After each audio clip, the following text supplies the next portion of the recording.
Good morning everyone. मैं आपका दोस्त राजेंद्र सभी का स्वागत करता हूं हमारे यूट्यूब चैनल के अंदर। साथियों, आज अपन डिस्कस करने वाले हैं 1 फरवरी 2023 के यानी कि आज के मोस्ट इंपॉर्टेंट करंट अफेयर। साथियों, आज की क्लास में क्या रहेगा खास देखिएगा। सेंटर फॉर साइबर सिक्योरिटी की होगी स्थापना। 10,000 मेगावाट क्षमता के सौर ऊर्जा पार्क स्थापित होंगे और डूंगरपुर में राबकाज सॉफ्टवेयर दोस्तों लॉन्च।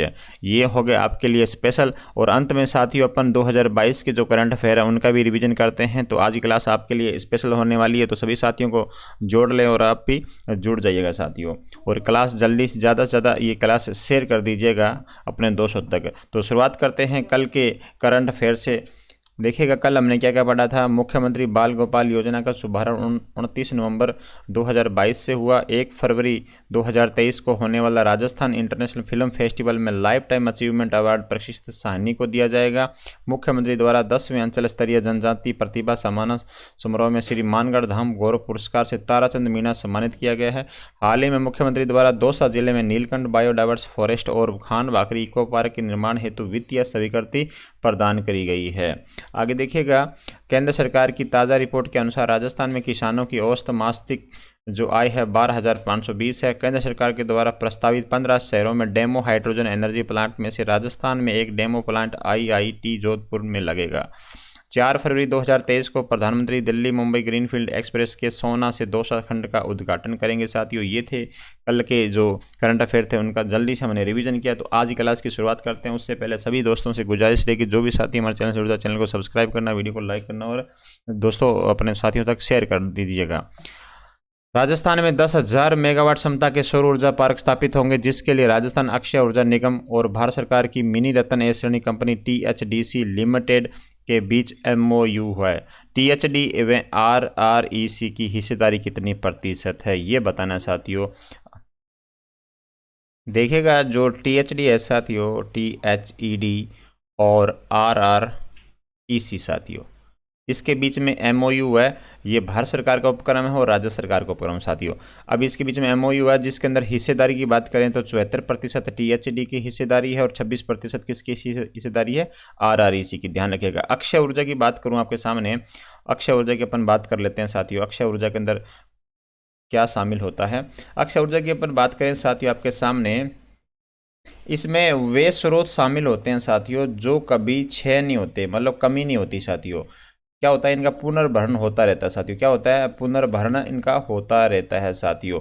अब ध्यान दीजिएगा, जो कभी इनसे जो अक्षय ऊर्जा से एक चीज़ और खास बता देता हूँ आपको, ये प्रदूषित नहीं करते साथियों। क्या होते हैं, इनसे प्रदूषित कभी नहीं होता है, ये भी आप ध्यान रखिएगा। इनसे प्रदूषण नहीं होता है और ये क्या होते हैं, ये दोबारा भी यूज किया जा सकते हैं। एक प्रकार से नवीकरणीय बोल सकते हैं इसको, नवीकरणीय ऊर्जा कहेंगे साथियों। क्या बोलेंगे, नवीकरणीय ऊर्जा के रूप में इसको सम्मिलित कर सकते हैं अपन। ठीक है, अक्षय ऊर्जा ध्यान रखिएगा साथियों। ऐसा स्रोत जिनका कभी क्षय नहीं होता है, जो पुनर्भरण जिनका पुनर्भरण होता रहता है। इसके अंदर यदि आप उदाहरण की बात करूं आपके सामने तो एक सौर ऊर्जा हो जाएगा साथियों। क्या हो जाएगा, सौर ऊर्जा अपन शामिल कर सकते हैं।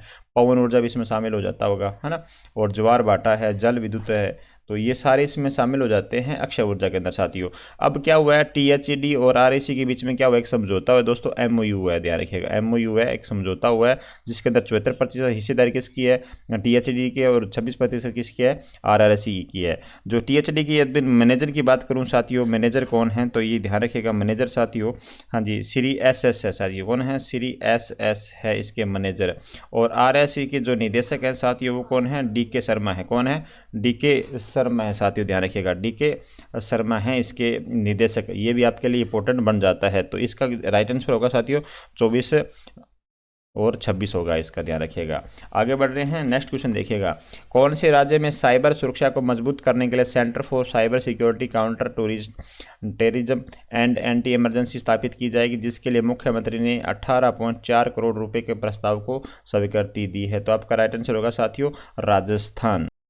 साथियों, प्रदेश में जो साइबर सुरक्षा यानी कि जो साइबर अपराध होते हैं साथियों, जो साइबर अपराध होते हैं आपके, उनको उनसे निपटारा करने के लिए centre for cyber security counter terrorism and emergency स्थापित की जाएगी साथियों। इसकी लैब आपको बता दूं, इसकी लैब स्थापित की जाएगी और राजस्थान के प्रत्येक जिले में क्या होगा साथियों, राज्य के प्रत्येक जिले में इसकी लैब बनाई जाएगी, जिसके लिए साथियों मुख्यमंत्री ने 18.4 करोड़ रुपए के प्रस्ताव को क्या दिया है, मंजूरी दी है साथियों। साथियों, ये भी आपके लिए इंपॉर्टेंट बन जाता है।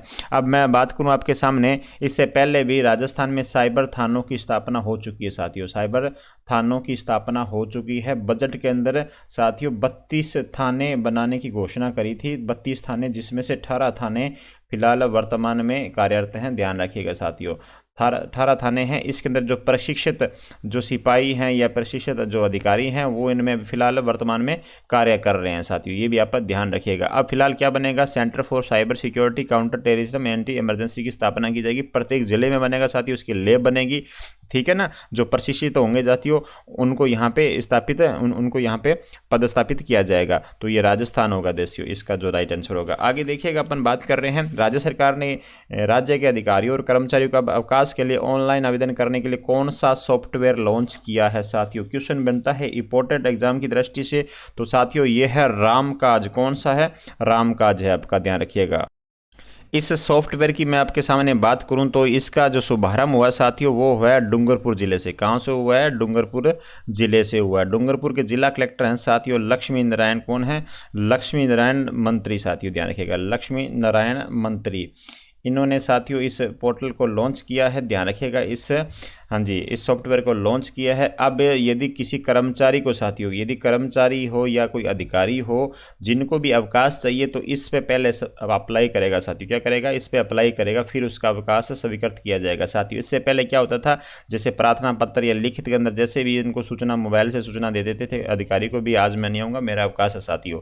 तो होता क्या था, बाद में यदि कोई अधिकारी चेकिंग पे आया ठीक है, नहीं आया तो फिर वो अवकाश रद्द करके ही उनको अवकाश पे दिखाया जाता था। तो थोड़ा सा जो इसमें भ्रष्टाचार कम होगा साथियों। जो कर्मचारी ऑफिस जाते नहीं हैं और एप्लीकेशन दे देते हैं हस्तलिखित या अपने मोबाइल पे सूचना देते हैं साथियों, उनसे थोड़ा सा निपटारा मिलेगा। अब ऑनलाइन हो जाएगा सारा सिस्टम। अब कर्मचारी पहले इसके अंदर एंट्री करेगा कि मुझे अवकाश चाहिए और उसके बाद में अवकाश घोषित होगा। अब बाद में क्या होगा साथियों, वो आए या ना आए लेकिन कोई दिक्कत नहीं है, वो अवकाश उसमें दर्ज हो जाएगा साथियों, ठीक है। ये है आपका कौन सा सॉफ्टवेयर लॉन्च है, राजकाज। ये क्वेश्चन भी आपके लिए इंपॉर्टेंट बन जाता है। डूंगरपुर जिले से इसकी शुरुआत हुई है साथियों, ध्यान रखिएगा। लक्ष्मी नारायण मंत्री ने इसकी, हाँ जी लक्ष्मी नारायण मंत्री ने इसके जो जिला कलेक्टर है उनके निर्देशन में इसका शुरुआत करी गई है। आगे देखिएगा, कौन से राज्य में यातायात प्रबंधन में सुधार के लिए इंटीग्रेटेड ट्रैफिक मैनेजमेंट सिस्टम लागू किया गया है, जिसके लिए 100.99 करोड़ रुपए की वित्तीय मंजूरी दी गई है साथियों।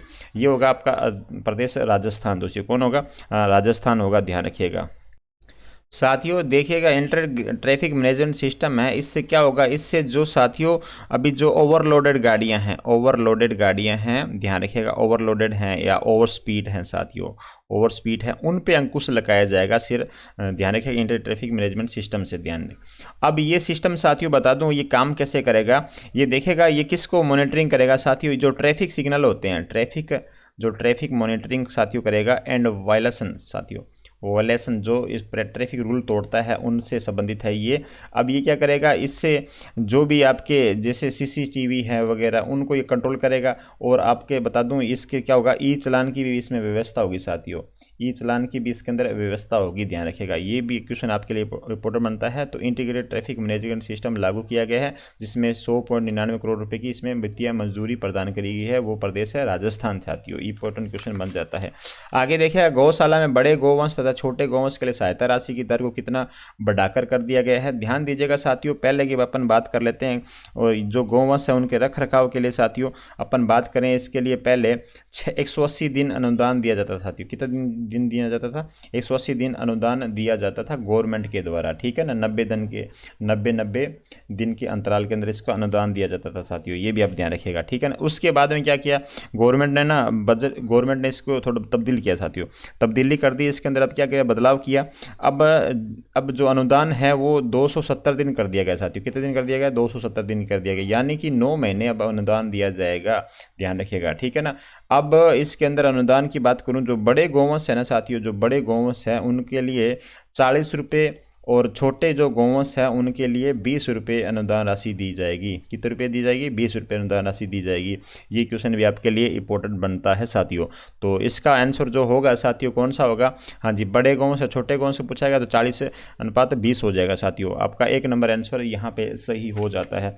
आगे देखिएगा, राजस्थान में किस मंत्री को वीमेन इकोनॉमिक फोरम की ओर से लीडर ऑफ डेकेड सम्मान दिया जाएगा साथियों। तो ये आपके हो जाएंगे अशोक चांदना साहब को ये पुरस्कार से नवाजा जाएगा। आगे देखिएगा, प्रदेश में खान सुरक्षा अभियान कब से कब चलाया जा रहा है। खान सुरक्षा अभियान की बात करें साथियों, ये 1 माह चलेगा। ये चलेगा 23 जनवरी से 22 फरवरी तक चलने वाला है साथियों। खान सुरक्षा अभियान का मतलब ये है साथियों कि जो भी खान चल रही है, अब उसके अंदर जैसे सुरक्षा वगैरह है उनका निरीक्षण किया जाएगा साथियों। जो कर्मचारी वहाँ पे काम करते हैं, जो मजदूर वहाँ पे काम करते हैं, उनके स्वास्थ्य से संबंधित है साथियों। क्या है, उनके स्वास्थ्य संबंधित देख रेख जो भी कानून होते हैं, नियम होते हैं, क्या वो खान है क्या वो पालना कर रही है कि नहीं कर रही है साथियों। जिसकी भी खान है वो मालिक के द्वारा उसकी पालना की जा रही कि नहीं जा रही है। कहने का मतलब है दोस्तों, ये सिलिकोसिस जो नीति थी ना, इसके लिए किया गया। सिलिकोसिस नीति थी हमारी 2019 की। इसके अंदर क्या होता था साथियों, ये सिलिकोसिस बीमारी है जो खान वगैरह में जो काम करते हैं ना साथियों, जो खान विभाग वगैरह में काम करते हैं, जैसे पत्थर से मतलब मिट्टी बनाना साथियों, है ना, पत्थर से उसको बारीक करके, तो उनमें क्या होता है, सिलिकोसिस बीमारी बढ़ जाती है साथियों। ऐसे जो सिलिकोसिस बीमारी के बढ़ते कदम को ये खान सुरक्षा अभियान चलाया गया है, ताकि क्या हो जाए, ताकि खान में सुरक्षा करने वाले कर्मचारियों की सुरक्षा की जाए साथियों। ये है इसका मोटिव, ध्यान रखिएगा। 23 जनवरी 22 फरवरी तक ये चलाया जाएगा अभियान। आगे देखिएगा, विश्व से सबसे छोटी पगड़ी बांधने के लिए इन्फ्लुएंसर वर्ल्ड ऑफ रिकॉर्ड का अवार्ड किसे दिया गया है। तो ये दिया गया है करशन चंद पुरोहित को दिया गया साथियों। किसको दिया गया, करशन चंद पुरोहित को ये दिया गया है ये अवार्ड। ये क्वेश्चन भी इंपॉर्टेंट बनता है। अब पवन व्यास की आपके सामने बात करूँ, ये साथियों ये बीकानेर के रहने वाले हैं। कहाँ के रहने वाले हैं, बीकानेर के रहने वाले हैं। इनके नाम पे सबसे बड़ी साथियों, सबसे बड़ी तथा सबसे छोटी और सबसे तेज पगड़ी बांधने का रिकॉर्ड है इनके नाम पे। ध्यान रखिएगा, पगड़ी बांधने का, ठीक है ना, इनके पगड़ी बांधने का इनके नाम पे रिकॉर्ड है। ये भी आप ध्यान में रखिएगा साथियों, ठीक है।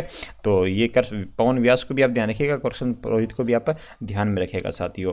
अब आप बढ़ रहे हैं जुलाई 2022 के जो करंट रिवीजन, उनका अपन क्या करते हैं, रिवीजन करते हैं। देखिएगा, अपन बात कर रहे हैं भविष्य की उड़ान, लड़कियों को आत्मनिर्भर बनाने के लिए सवाई माधोपुर से इसकी शुरुआत करी गई है। SN धौलपुरिया राजस्थान में राष्ट्रीय तंबाकू नियंत्रण कार्यक्रम के तहत नोडल अधिकारी धौलपुरिया को नेशनल स्टीयरिंग कमेटी के सदस्य नामित किया गया है। प्रकाश एक अभियान नागौर जिला प्रशासन तथा बाल कल्याण के द्वारा इसका चलाया गया है। उद्देश्य क्या है, ड्रॉप आउट जो बच्चे हैं उनको दोबारा शिक्षा से जोड़ना, उनका नामांकन बढ़ाना। एक पौधा सुपोषित बेटी के नाम, ये बीकानेर से शुरुआत की गई है इसकी। ये इंपॉर्टेंट बनती है आपके लिए। लंपी साथियों, लंपी स्किन डिजीज मवेशियों में मुख्यतः ये गायों और भैंसों में साथियों पाई गई है। नालसा राष्ट्रीय विधिक सेवा प्राधिकरण तथा रालसा का 2 दिवसीय सम्मेलन 16 से 17 जुलाई जयपुर में। प्रशासन शहरों के संघ अभियान 15 जुलाई 2022 से दोबारा। और राजस्व वन महोत्सव साथियों 8 जुलाई से 8 अगस्त 2022 के मध्य। और NFS राज्य रैंकिंग सूचकांक में राजस्थान के 15वां स्थान पर। दोस्तों राजस्थान कौन सा स्थान पे, 15वां स्थान पे। एकमुश्त ऋण समाधान योजना 2022-23 13 जुलाई 2022 से। राजस्थान की प्रथम वर्चुअल कोर्ट जो है 2022-23 के अंदर तत्कालीन मुख्य न्यायाधीश के द्वारा SS शिंदे साथियों।